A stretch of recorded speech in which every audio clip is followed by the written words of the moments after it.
Namaste and welcome to part one of Hindu Dvesha's webinar series titled America's Caste Wars.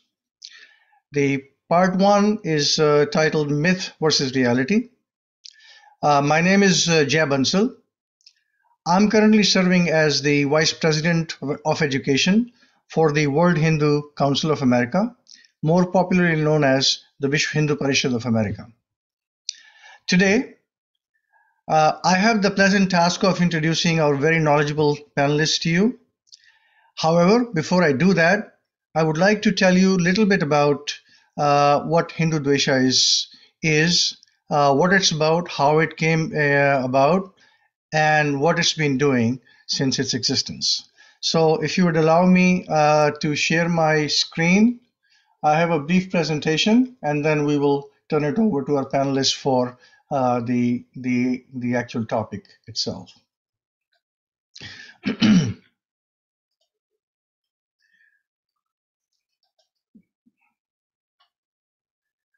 Okay, so what is hindudvesha.org?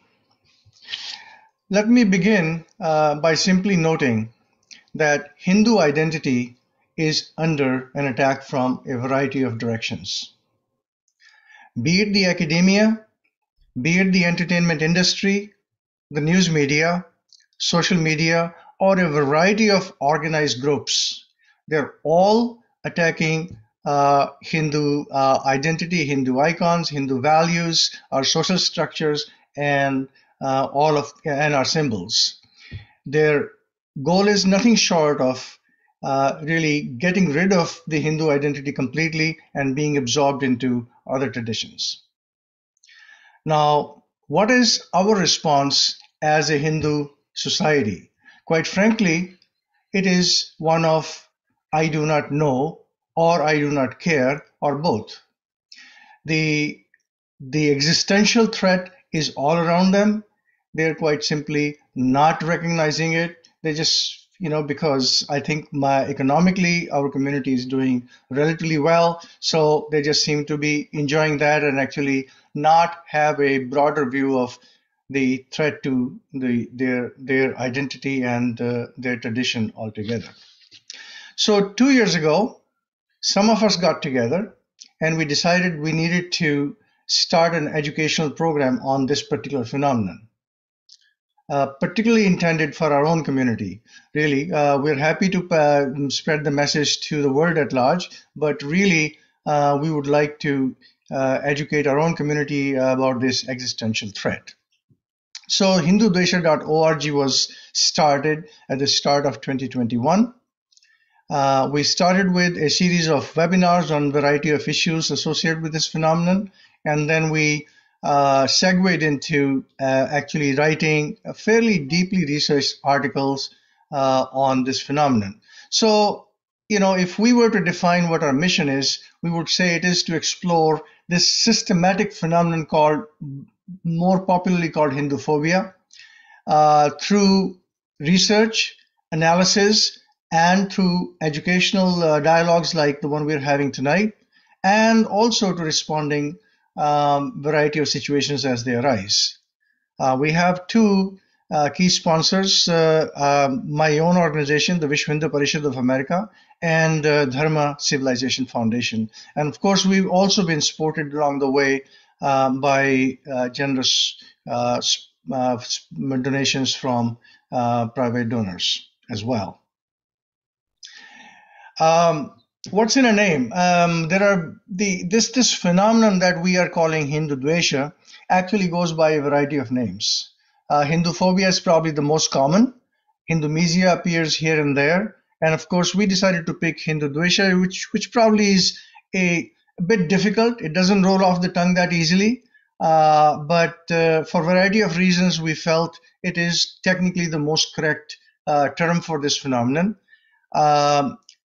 I'm not about to get into the name itself and how it came about and what it actually means versus these other terms, but let me just simply say that, colloquially, they're all meant to refer to the same phenomenon, and I think we'll just leave it at that. Now, We've been in existence now for little over 2 years. And so what have we accomplished in those 2 years? And I'll just summarize those very quickly in a couple of slides. First of all, we have been able to raise a virtual team of writers. We have over 20 members in this team. We meet every other week.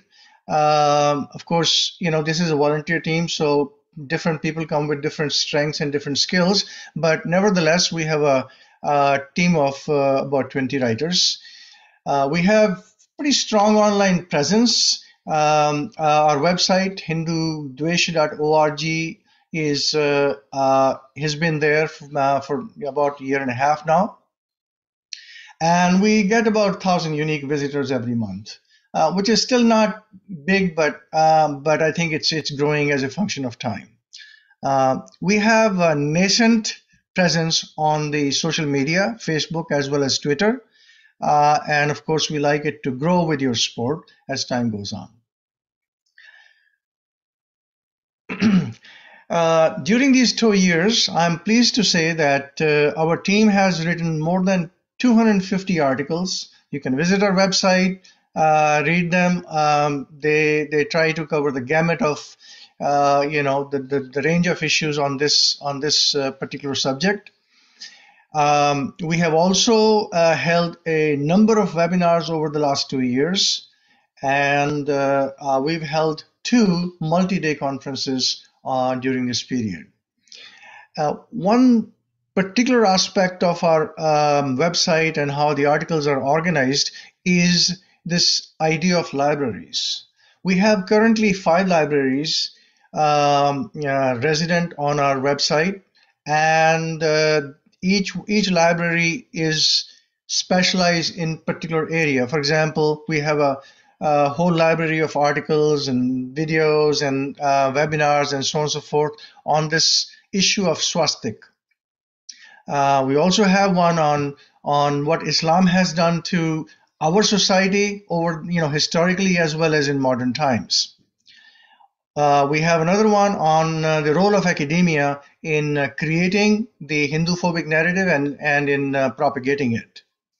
We have another library on news media, how it amplifies the Hindu-phobic message, and a lot of times actually creates it. And the latest edition is the one on caste system. This is a library that I'll talk a little bit about on the next slide, but it's more recent, it's growing. And of course, many such libraries are in the works and will be brought online in days to come, or in months to come. Now, on to the caste issue itself. It is the latest hot button issue for the Hindu Americans in particular, but I think Hindu diaspora in general. Now, the caste library on our website is a collection of several original articles written by our own team, and many of them are actually on the panel here tonight, and I'll be introducing them very shortly. And of course, many more such articles are on the way. We are exploring a variety of aspects of this system. Caste is probably not even the right term, and actually we get into that in this library, although we probably won't get too much into it tonight. And of course, we also have a collection of relevant third-party articles on this library. So on to tonight's webinar then. We are focusing tonight's webinar called Myth versus Reality on today's reality. What is the current situation? What is happening with this caste issue, particularly in the North American context, but perhaps even on a more global scale. And then in future webinars, we'll explore many other aspects of this Varna Jati caste construct, and how Varna Jati morphed into, or was made to morph into, what we today know as caste. So with that, I'm going to actually very quickly move on to introducing our panelists. But before I do that, let me just remind you how you can help with this initiative and get involved with this initiative. First thing, the resource is there, hindudvesha.org. Please visit it. to educate yourself on variety of subjects and forward what you find interesting to your friends and family and people in your network. Of course, we would love you to visit, follow us on Facebook and Twitter, because more people follow, more people are going to, I mean, the word is going to spread. So this is one way you can help. Of course, you can also volunteer to join our team of writers. If you have a flair for writing, we'll start a survey somewhere in the middle of this conversation. So you can just, at that point, indicate that you want to be part of it. Finally, you can also support us with your donation. You can just go to the homepage, hindudvesha.org, and choose the Donate Now button. So with that, thank you for your patience, and I'm now going to introduce our eminent panelists. So first of all, Kalyan Vishwanath ji, he probably does not need a whole lot of introduction. He is a regular face on these webinars from Hindu University. But let me just say that he is the president of Hindu University of America. Under his leadership, we have seen this institution come back from near-death experience and is now well on its way to become a prominent institution for Hindu studies. I've had the pleasure of working with him on a number of projects over the last 3-4 years, including a coffee table book called Hinduism in America, which we formally released last year around this time. Our next speaker is Dr. Subhash Garg. Subhashji retired from the US space industry in 2009. During his career in that industry, he garnered a number of awards, patents, as well as publications. Since his retirement, he's focused primarily on study and research about the misrepresentation of everything about Hindus in the West. Most recently, he's authored a series of papers on caste, and you can visit our website and read about them. And in future seminars, we will talk about the content of some of these. Our last panelist is Sarabjit Thakurji. So Sarabjit ji is a graduate of IIT Delhi and has master's degrees in computer science and business from Rice and Santa Clara universities, respectively. He is a tech entrepreneur and mentor based in the Silicon Valley. He was raised in a family of Vedic Sanskrit scholars, and he is keenly interested in Hindu civilization, knowledge systems, history, and existential threats currently faced by Hindus worldwide. With that, if I may invite Subhashji to share his presentation, and he will give this presentation on this subject for roughly 30 minutes, Subhashji, and then the rest of us will join in the conversation and we'll take questions and answers as well. Thank you. Right. Namaste, everyone, and thank you, Jaji, for the introduction. Let me see if I can share my screen here and get it to work. Let's see, share screen. Yeah, this is the one I want to share. So, all right, can everyone see it? You'll have to go into presentation mode, of course. Right. Yes, so I'm going into presentation mode right now. Is this what, does this work? Yeah. Okay. Perfect. All right. So this is the first time I'm giving anything like a webinar, so bear with me if there's some issues in doing this. I have this panel has been working on the subject of caste for some time, and there's a series of 7 articles, of which 5 have been published on the website. And so please go and look at that. This presentation is a little bit of a mishmash because there are so many currents and so many cross currents of problems that our community is facing that's kind of difficult to capture in one presentation. So with that, I will start with this slide, which is the power of lies. And obviously, all of us know that Donald Trump lied about the election, and 20 to 50 million people believed him. And the result is this hanging noose looking for Mike Pence to hang him. So my point is that lies are not, harmless. They can cause very real damage. And Mr. Pence escaped very narrowly. If you look at the history of Nazi Germany, this Holocaust and all these things were preceded by several decades of constant lying and misrepresentation of the community. And the community, which was doing very well in Germany, basically ignored them. So there's your history lesson for today. So lies about Hindus, I think this slide is more appropriately called lies about the caste system. And I think in this group, you all are aware of it. It's basically a falsehoods about caste and the West's power centers.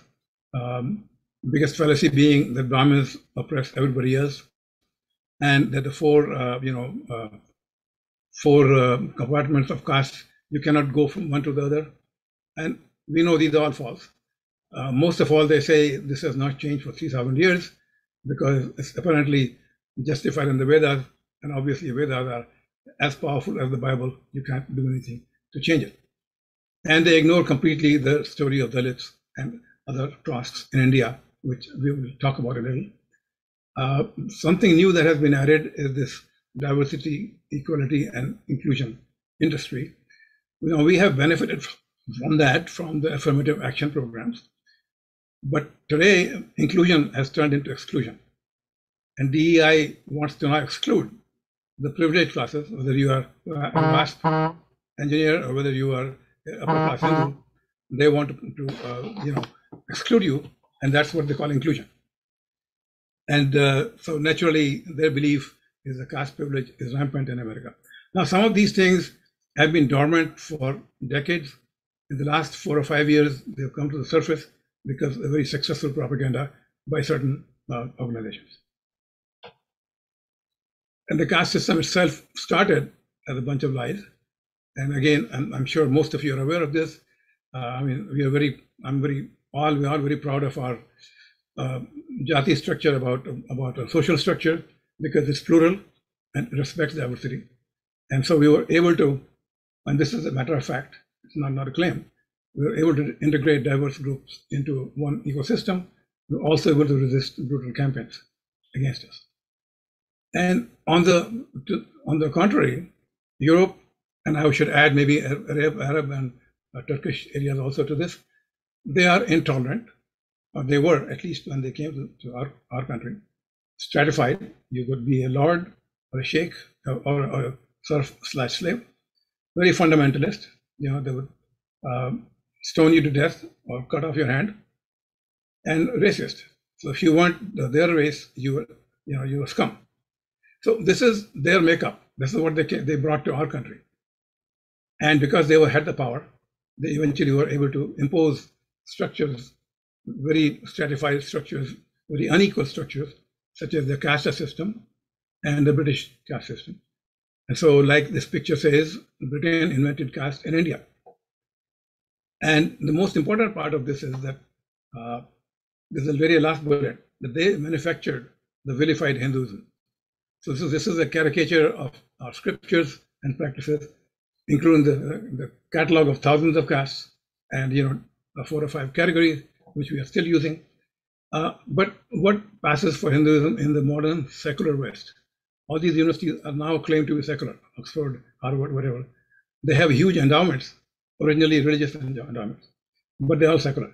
So, but the Hinduism, quote unquote, that these people believe they're staying, and they claim it has nothing to do with the colonial past, is actually the product of the colonial times. That's one thing that's the biggest lie. I mean, the secular Hinduism that they're studying is not really secular. It's really inspired by the evangelists and by the colonial powers. So that's, at least I'm making that claim. Now let's get a little bit more into the lies. What happens is that there are certain mythology that has come up as part of this secular study of Hinduism. And it's all made in England. And this is a poor Hindu guy, or actually the Dalit guy, hanging from the cliff, made in England. So this is really a good representation, I think. So some of these myths that are taken as facts are that I think the biggest issue is that they claim that our scriptures, starting with the Vedas, mandate this highly unequal system, and there's nothing anybody can do to change it. And so, since the upper caste Hindus have enjoyed caste hegemony, we are ruling by caste privilege, just like the slave drivers in America were ruling in the 17th and 18th century. That's their image. And the lower castes are, of course, confined lifelong to menial jobs. And in spite of their confinement, the upper caste still need to use illegal means to exploit them. So, the myths, if they stay in a book, there's nothing wrong with it. But it actually has a chilling effect on American society. Because in this country is open to change. So any initiative that comes up, and that as long as they conform to all this mythology, they are given a free pass. People agree with them. And anyone who tries to disagree with that is ignored or silenced. And anyone who's written a letter to the editor in this group knows that already. And they own, the white world basically owns most of the means of propagation. So they're able to silence you. So all this is really talking about the caste system so far. I have not gotten into the caste wars yet. I'll do that towards the end of the presentation. And just one digression, if you allow me, is what is the reality of caste in India? Now, we all know the social reality, that it's nowhere near the isolation and the domination that's going on. There is discrimination, yes, but it's not at all the nature that they're saying. And there has been a lot of progress made starting from the 6th century onwards. There have been reforms in the Hindu system. But today we have this half the school seats and government jobs are reserved. Now, perhaps you know this, but I was surprised to see that the literacy in scheduled castes was tripled over a period of 30 years. And that's a very big accomplishment because of the population growth during that time. And during that time, the population of India more than doubled.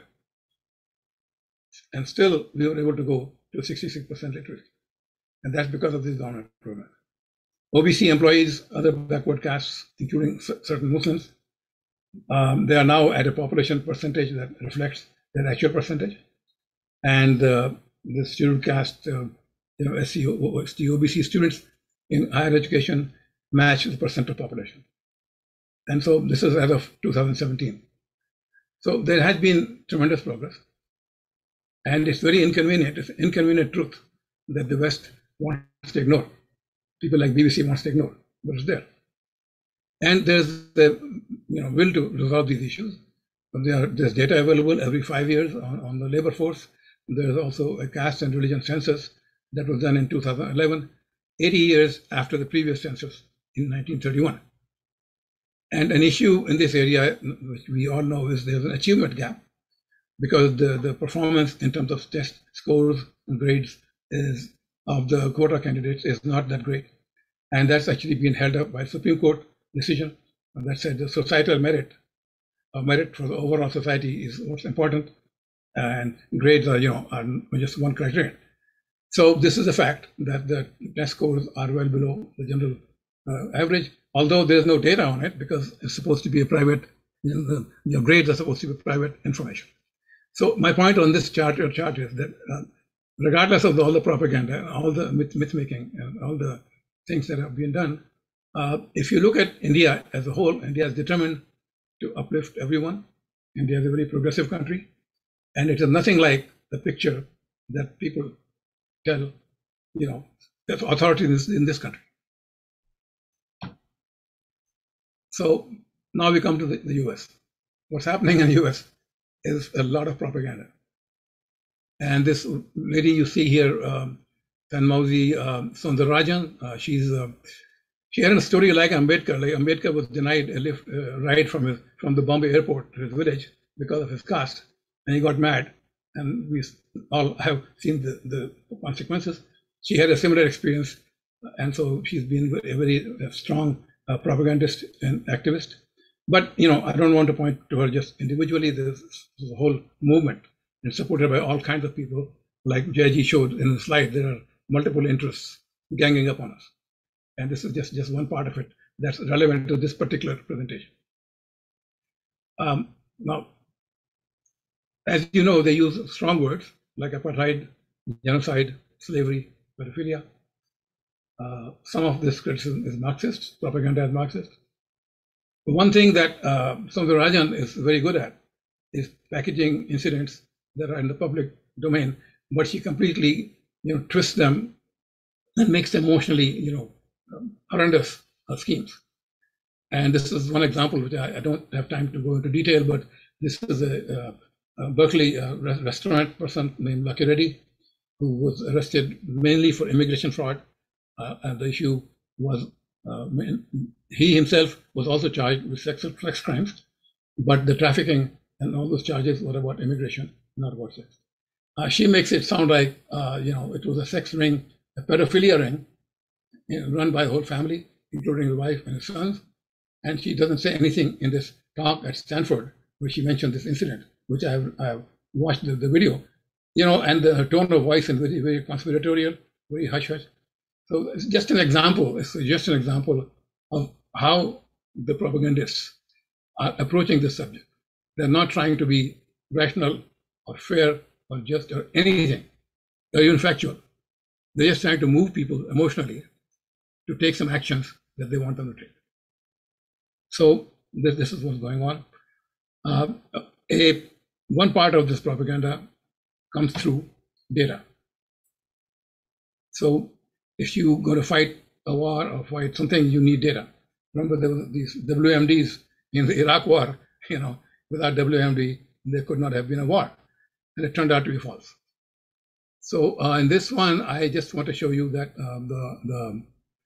if you look at this red line, this is a different study, not done by Equality Labs, done by Carnegie Mellon, which shows that 5% of the Hindu population sampled, they report discrimination on the basis of caste, or they perceive discrimination. Whether there's actual discrimination, we don't know. So this is a good thing to keep in mind. If you compare that with Equality Labs, you have 59% of Dalits reporting discrimination at school, 42% at work, and the Brahmins and the other castes, which the blue line is the actual percentage of respondents of the sample. So actually 60% of the sample was Brahmin and other upper castes, and their discrimination report is like 1%, 1 or 2%. So data is clearly manipulated. They don't tell you much about the methodology of the report. I have a background in surveys. I've done some surveys myself. And so there's not much in the report to tell you, but the methods have been criticized. But the point that matters is that their conclusions support the mythology that has been drilled into the American population in school. So their conclusion that Dalits are being, trashed by the upper caste Hindus, people accept it. So if you go to a university or a corporation, they say, "Oh yeah, we heard about this." So they don't have to prove anything. It's a very downhill thing for them. Now, luckily, there is a third-party survey that we can talk about, done by Pew Trusts, which is a non-partisan, non-profit corporation. They surveyed 30,000 adults in India. It's not easy. Having done this myself, I did a survey of 8,000 people in India. It's not easy to do this, and it takes a very large and determined corporation to pull this off. And it's a very impressive report. Please read it if you haven't read it already. The interesting thing is that this independent survey, which is actually from a Western organization, is more partial to the Indian reality than to the propaganda. And this report does not bear out the propaganda at all. And to give you just one example, the religious freedom issue, which the US Commission on International Religious Freedom keeps bringing up, according to this survey, Muslims do not feel threatened or oppressed at all. And there's not much variation across castes or across regions or even religions about this opinion. So even Muslims themselves will tell you that, and other people will tell you. So this report completely rejects what the USCIRF has been still claiming, and the Biden administration decided not to listen to them. So this question, one question was, do you feel free to practice your religion? Very high numbers say yes. Do you believe, do you respect other religions as a core value? Again, very high percentages say yes. So the bottom line is that although there's propaganda and although there's a conflict between the Indian reality and the myth making, if you look at it objectively, the propaganda and mythology is false, and it's not really valid for India today. So, but when it comes to the US, it's a different story because I showed you that data from Equality Labs and the propaganda, and this is what we are calling the caste wars. Why is it called a war? Well, war is a matter of intent. I mean, if your intent is destructive, if you're trying to destroy something, destroy reputation, destroy a community, then it's a war. If you're just trying to reform, that's a different story. So we're not saying this reform is war, but warfare is destructive. And what is happening is they're attacking the Indian community's hard-earned reputation, well-deserved reputation, on a number of ways. They're presenting propaganda as objective data to convince other organizations. Also attacking the diaspora directly in terms of singling us out. And there's just recently, the Seattle City Council has come up with a proposal to monitor, South Asian community for caste, inequality. I don't know if this will go anywhere, but it's an indication of how serious this attack on us, our community is. And the worst part is that it has crept up on a community that has been unsuspecting. Especially if you look at the second generation, you talk to them, I mean, in their life, they don't worry about caste at all. They don't even know how to spell caste. And yet, suddenly they get hit with the, accusations and all these issues about, what do you know about caste? How come you guys, hate the Dalits? They have no idea what's going on. And they're suddenly in a group that is totally free of caste distinction. They are painted as a pariah in one corner. And this is very real. Talk to them, you'll find out. So it's a very destructive situation. It's not something that you can just easily ignore. At least I don't think it's something you can ignore. And very quickly, to give you some examples, you're probably aware of this. These are some examples in the academic world. This book, Caste of Merit, argues that the IITs are a privilege factory. They take in privileged people, put out privileged people. Now, I was at IIT Kanpur, Sir GG was at IIT Delhi. And in my batch, at least half the people were not privileged at all. They came from poor families. A lot of them had scholarships. So she's just wrong. And I don't know where she got the idea. But she's at Harvard. And so that one mantra carries a lot of weight. And there's many of these things that I don't really have time to go through. But the MIT has an initiative, Harvard has an initiative, Stanford, Center for South Asia. If you look at this word cloud, you see the terms that are frequently associated with each other. People look at Dalit caste, they also look at Christianity and Christians for some reason. Part of it is that a lot of Dalits are Christians. And there's Stanford here, Oxford is right here. The important part on this chart is the California State University, which is a huge, great big system of universities. And they have gone ahead and decided to add caste to their non-discrimination clause.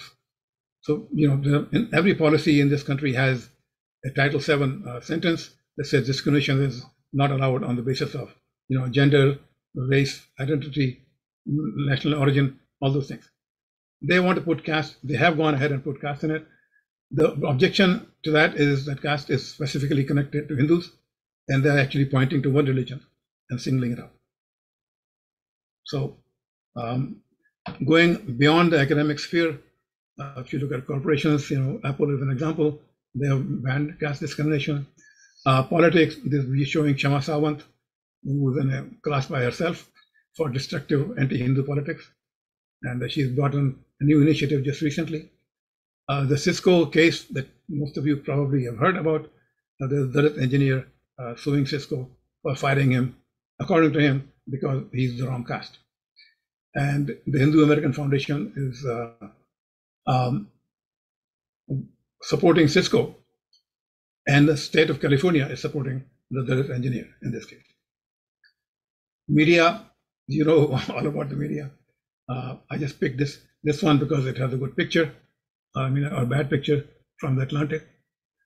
And religion comes in, Christians are very interested in it. Equality labs again, and Dalit rights, it has come in.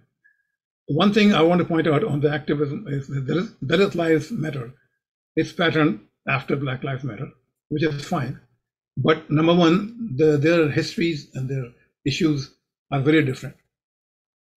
Number two, Barack Obama became president. He didn't become president by hating the white community. He became president by, courting everyone. But these people, some of the Dalit rights people, Equality Lab, seems to me, just in my personal opinion, they are trying to leverage hate and not love, not functionality. They're trying to say these guys are bad, so put them down, bring me in, and that is really not going to work. I don't think it's going to work. So I think this is pretty much the overview of caste wars. You can actually go into much more detail on each of these pictures, and please, if you're interested in the subject, Google it, look it up, and get a better idea of what we as a community are up against. And it's going to affect every one of us. It's not that some people are going to be left out. So, so in a nutshell, let's look at what is the threat posed by these caste wars. Let me start with the middle thing. The trend to add this caste to the non-discrimination clauses is likely to continue, because it sounds very simple. Just add one word to it, no big deal.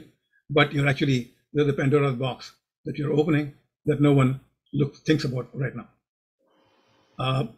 Caste oppression, I think, is more potent, a more potent issue because of the pre-programmed aversion to the caste system, and because of the long-established chain of lies that are going on. So people relate to it. It's easier to take action based on it.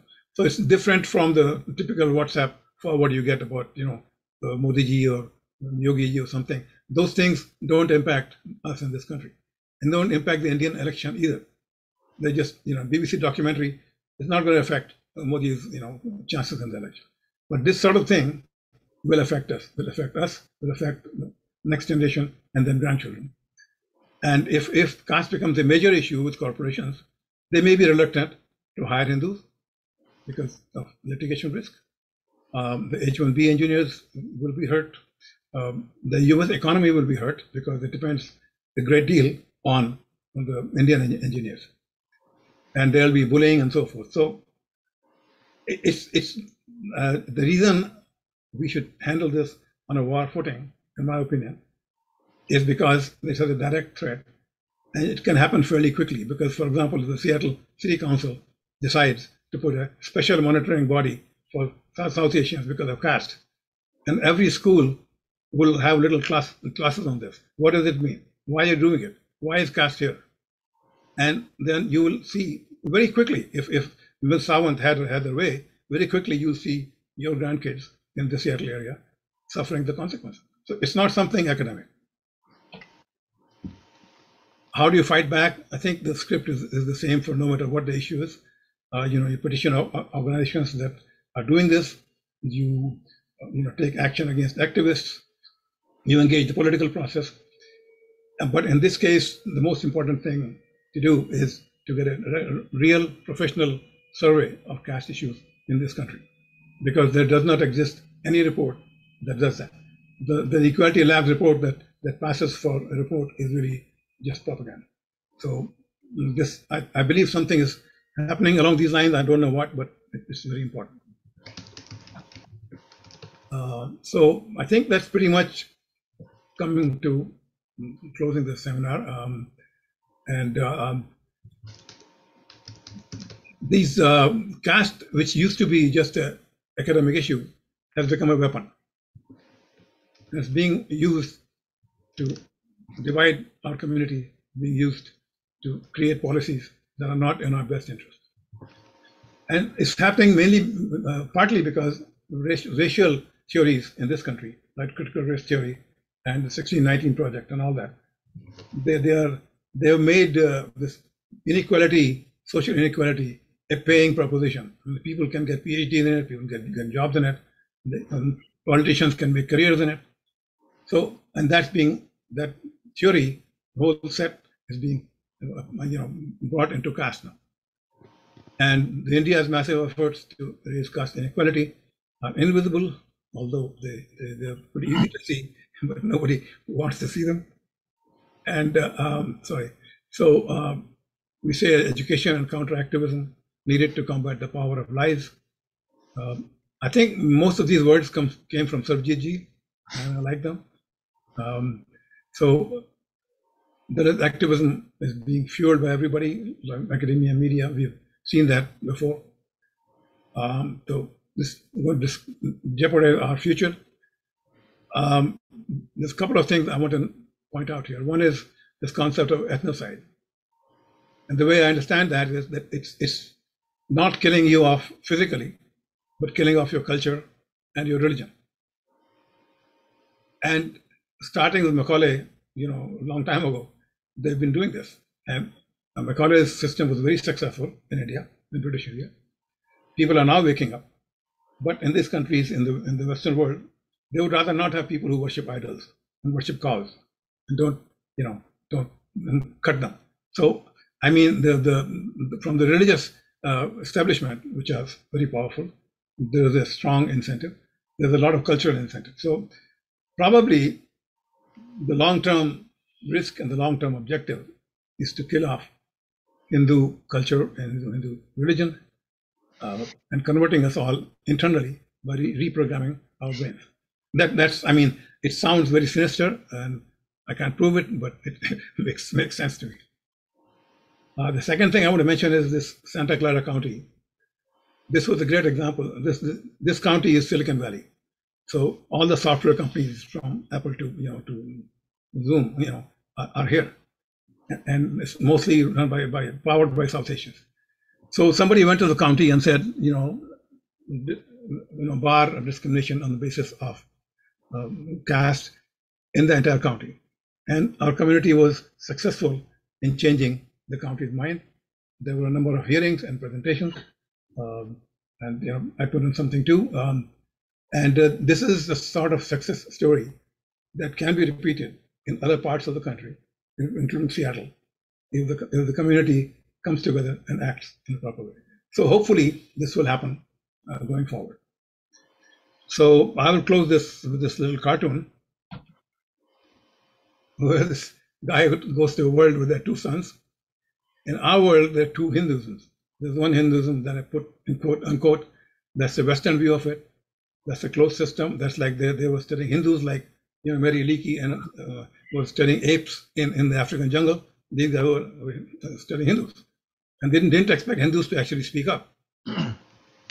So, but now that there's a gap between their view of Hinduism and what Hinduism really is, and it's very unfortunate. And it's like if you went from this world to the red world and they're writing about you, and you say, well, that's wrong. They say, well, who are you? I'm the guy you're writing about. So what do you know? We'll tell you who you are. So that's pretty much the situation that's going on. So I'll close. This link is a link to the Caste articles. I've put my email address here. If you have any feedback, especially negative feedback, please send it to me so I can learn from it about this talk or about anything. So I think with that, this is presentation is closed. Thank you. Yeah, you can actually stop sharing. Stop sharing. And I will actually invite the other two panelists to chime in with their comments. But before that, I would request Arvindji, who is providing the technical support for this webinar, to start a small poll asking our audience if they want to, if they would like to be part of this effort as a writer or in some other ways. So you can just, over the next few minutes, just quickly say yes, no, or you need more information, and then we'll try to connect with you. So with that, there are a few questions in the Q&A box. We will address them in due course. And please keep adding your questions there in the Q&A box only. We will not be taking them from the chat room. However, with that, may I invite Sarabjit ji to give his perspective on the subject, and then I'll ask Kalyan ji, and we'll, I guess, open the floor that way. You're on mute, Sarabjit ji. Okay, thank you. I just have a couple of comments. Subhashji talked about the morphing of the Varna Jati system into caste, which is really a Spanish and Portuguese word. And I'd like to point out that hereditary and hierarchical class systems happen to be part of all societies and all cultures. The British nobility and the commoner division is pretty well known. The casta or the caste amongst the Spanish and the Portuguese is also well known. Amongst Muslims, there are classes. For instance, the ones that claim their origin directly as descendants of Prophet Muhammad are called Ashrafs. The converts of Indian origin, which is most of the Muslims of the subcontinent, are called Ajlafs. And then there are Arzals, who are the lowest caste amongst Muslims. And these are called Qawms, which is like caste. So the caste system exists, or some kind of a hierarchical and hereditary caste system exists in most societies, most religions. And Hinduism is being attacked and singled out because of many, many vested interests. For example, the missionaries were totally frustrated when they tried to convert Hindus into Christianity a couple of hundred years ago. It's pretty well documented by a missionary like Robert Caldwell, who was totally frustrated, and he says, but for the caste system, we would be a lot more successful in converting Hindus into Christianity. There was a census in 1921, and I'll quote one of the census organizers, or actually officials who conducted the census, named Mr. Middleton. I forget his first name. And I'll quote him. He said, "We pigeonholed everyone by caste." This is in the 1921 census of India. Pigeonholed everyone by caste. And if we could not find a true caste for them, label them with the name of a hereditary occupation. We deplored the caste system and its effects on social and economic problems, but we are largely responsible for the system that we deplore. So the British, first of all, they impoverished the so-called lower caste by industrializing Britain and disindustrializing India. So the ones who were impoverished and became the lower caste were actually doing quite well materially. They were artisans, they were farmers, they were metal workers, they were weavers, they were potters, they were technicians. They were impoverished, first of all, and then they ended up, as India GDP dropped from 25 to 30% of the world GDP to about 2 to 3% by the end of the British rule. These guys were impoverished, and then they became the lower castes, and the Brahmanism. So far, the Brahmanic tyranny was, cooked up to be responsible for that. So that's some of the historical background. Now, coming back to today, I think Subhashji mentioned that in the United States, the caste wars that we are looking at, there are some key players like Equality Labs. And by the way, I attended personally in my neighborhood at the Villa Montalva a couple of months ago, a presentation by Equality Labs, and Thanmozi Soundarajan was there, the main presenter. It was organized by our successful diaspora Hindus. Some of my friends invited me to attend. And I just asked her one simple question, after she was done. I said, you've done your survey, and that seems to be biased given that you had a vested interest in it. And then we have this survey from Pew Research, which seems to be independent and objective, which has totally different results and outcomes. Why should I trust yours versus theirs? She did not answer the question. She asked me to sit down and went to the next question. So that is today's left. The liberals who are supposed to champion the freedom of speech would not even answer a question, let alone bring somebody with a different perspective up to speak about some of these issues. So the liberalism of the left has become the tyranny of the left, in my opinion. And this starts at a university like Harvard and the prestigious schools, other Yale, Oxford, Stanford. Unfortunately, with a lot of the funding coming from Indian industrialists like the Mittals and some of the others, and Mahindras, and then they do social, they do studies of the Indian social structure, and caste is obviously one of the main themes. And people like Ajanta Subramanian, whose book I think Subhashji quoted, and there's another gentleman called Suraj Yangde. He's aspiring to be the next Bhimrao Ambedkar. He's also at Harvard.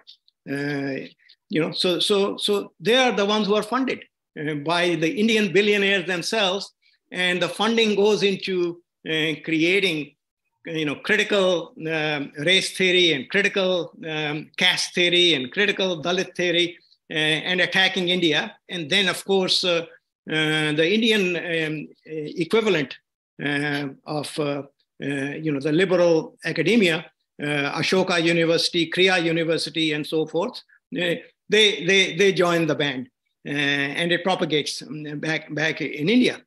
In contrast, there's a lot of Chinese endowment, a lot more than the Indians. Chinese give a lot of money to Harvard and MIT and so forth, but it is limited to STEM research only, which is science, technology, engineering, and math. They do not allow any of these funding to go into any kind of a research of the Chinese social structures. That is, no, absolutely not. So they're actually benefiting from the funding that goes into STEM because the research obviously helps the Chinese economy and the Chinese development of technology, while we Indians and the Indian supporters of these institutions are actually doing nothing but hurting us in India as well as the diaspora here, the Hindu causes. So those are some of the comments I had. And I'll turn over to, I guess, back to Jayji. Yeah, thank you, Sarabjit, for those very thoughtful comments. So Kalyanji, your turn now, please. Yeah, I would like to address the questions in the Q&A box. Now, in particular, right, the presence of this discrimination as a real phenomenon versus the narrative about its ubiquitous and being an intrinsic feature of Hinduism. There is a discrepancy there. And I'd like to, first of all, clarify that, you see, wherever there is a discrimination, based on any kind of identity. I don't think Hinduism will ever promote that. Okay, and if at all, the Varna Jati social structure was fundamentally based upon the character and conduct of an individual. Character and conduct. Character I am translating as guna, the Sanskrit word guna. And conduct I am translating the word karma, guna karma vibhagashaha in the Bhagavad Gita. Now, in contrast, the word casta, as it came into being in Spain and Portugal, it arose within the context of the Spanish and Portuguese conquest of Latin America and the North America, where there was definitely the concern around maintaining racial purity. So there were the whites who were the Spanish, there were the Indians, so-called, who were the mixed, the browns, so to speak, and then there were the Africans who were brought over as slaves, and they were the blacks. And the concerns around maintaining racial purity. Can you mute people?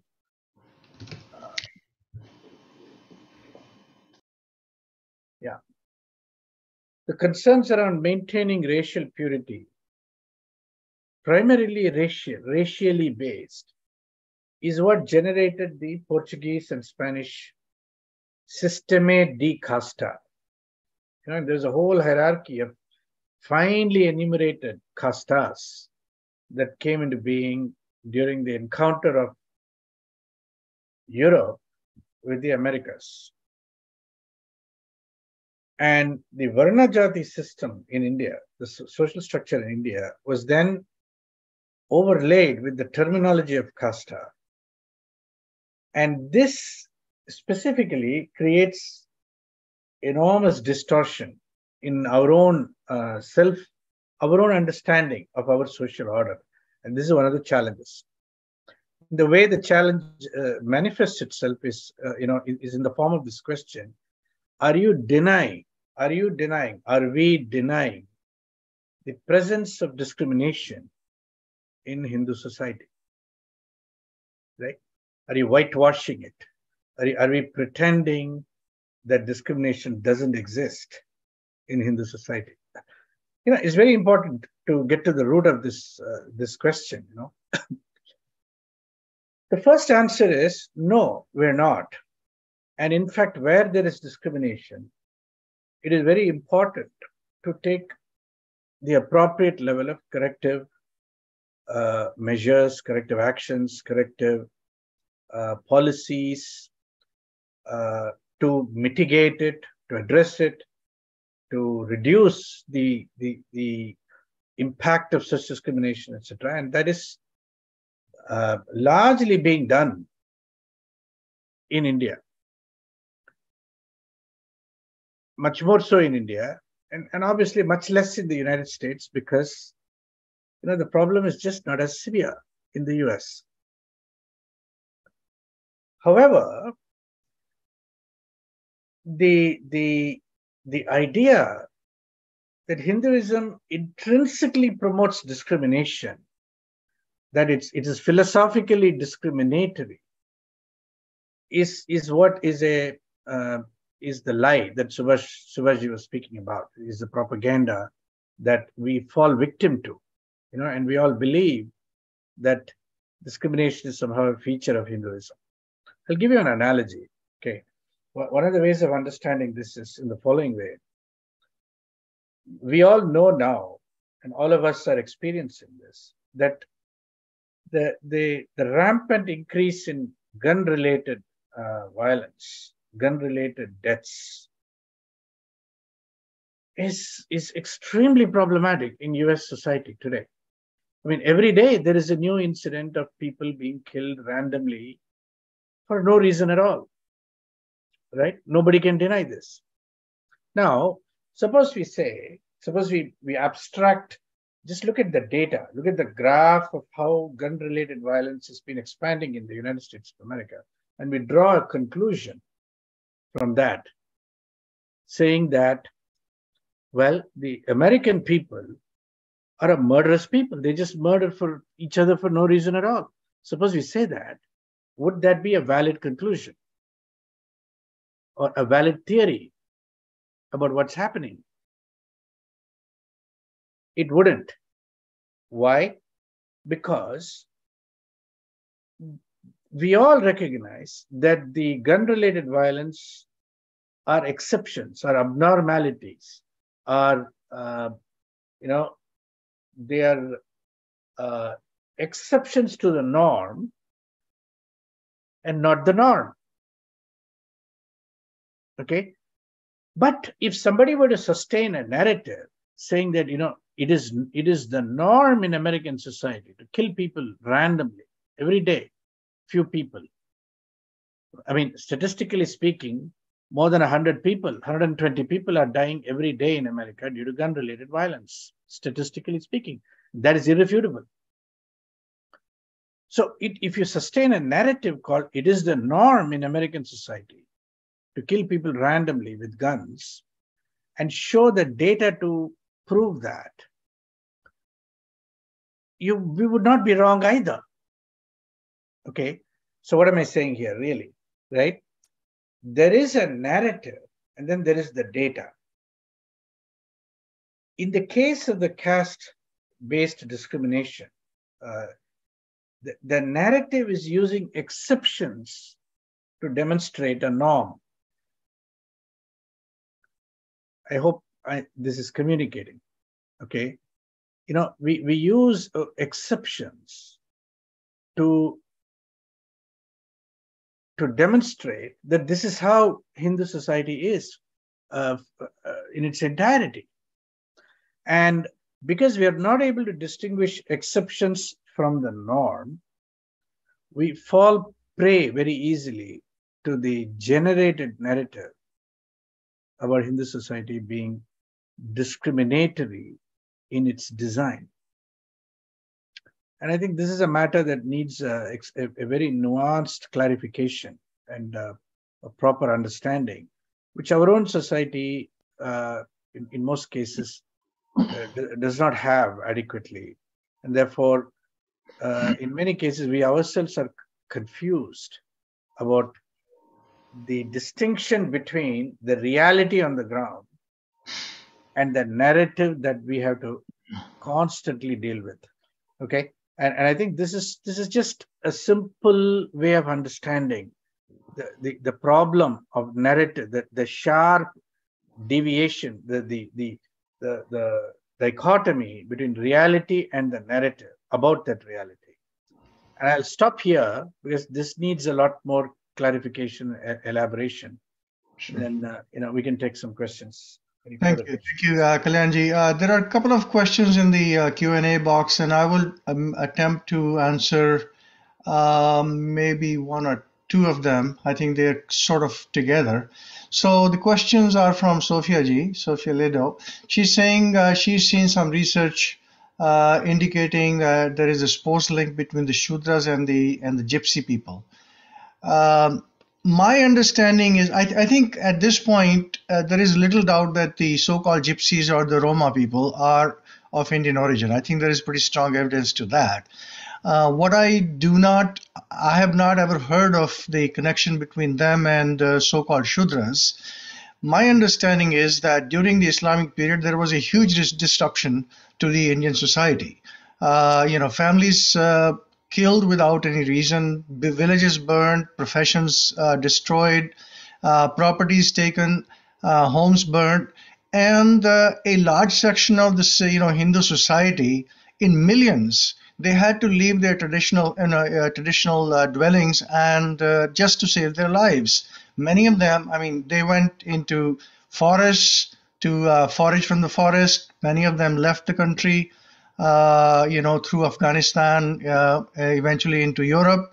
So it is entirely possible that the Roma people are a part of that entire movement of people that was caused by this major disruption during the Islamic period.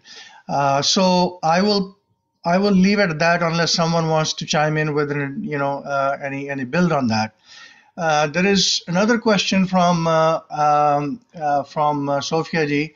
I think that's been answered more or less, but let me just add a bit. And she's saying, what would you say about the treatment given to Dalits in general, both in India and abroad? So I think a lot of the nuances of this question have been answered already by Sarvjit ji and Kalyan ji. I would say this. I think, the Indian society, right from the get-go, India got its independence from the British colonial rule in 1947. In 1951, the Constitution of India was put into force, and this problem was recognized head-on. And in fact, so-called affirmative action plans put in place, very strong affirmative action plans put in place right from the get-go. Every single adult, within the nation of India was given voting rights, which is something that actually did not happen in the West for a very long period of time afterwards. So voting rights were given. The reservation system is so strong in India. I think Subhashji's covered that in his main presentation, but it is so strong today. In fact, it's so pervasive, I would say, that so-called people from so-called higher castes, if you want to use caste as a criteria, they want to be classified as Shudras or the scheduled caste. So I think you can judge from that the kind of social justice that's being delivered in the Indian society as we speak. Now, when it comes to the so-called treatment of Dalits abroad, I don't know what anyone is talking about, because I don't know if I've ever talked about caste in any social setting or any work setting in my 54 years of being in this country. And I would venture to say that my children, they're all grown up now, they don't know what their caste is. In fact, they probably don't even know what the word means. So I don't know what we're talking about when we talk about treatment of Dalits in the West by Hindu society. So I think that's my answer. And if one of the other panelists wants to add bits to it, please feel free to do so. I would add something very quickly to that, if I may.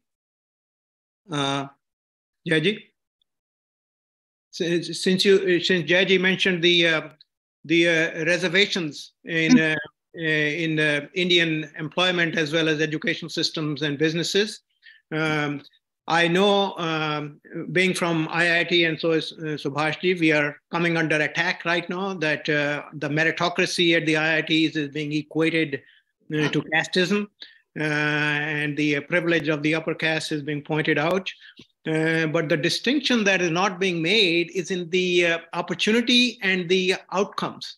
The reservations can guarantee a certain percentage of applicants to be admitted to the institutes of higher learning, like the IITs, for instance, but it cannot guarantee the outcome. So what happens a lot of times is that, unfortunately, the scheduled castes or the other backward classes, the Dalits, because their issues are not addressed from the primary education and the pre-K education, the school level, and so forth, they don't have the culture and the foundation, but they do get admitted, and then they are not fully prepared, and many of them fail to even graduate. So that's the unfortunate part, and I think the new education policy of India that they are adopting now is trying to address that, how to improve the pre-K and the primary education, so that you have a better foundation before you get admitted to higher institution of higher learning. So being from IIT, I know that is an issue that has been raised, that not too many engineers coming out. Yes, but they're going in and they're not coming out because they're not well prepared, unfortunately. I want to just add one more comment to that. I think that will change over time. And but in the meantime, I think the people who are benefiting from this quota are being cheated. I mean, they get a degree, but they don't get what the degree, stands for, and that's really not in their interest. Thank you, Sarjeet Ji, Subhashi. Kalyanji, you want to add anything to that, or should we move on to something else? Yeah, I would add one thing.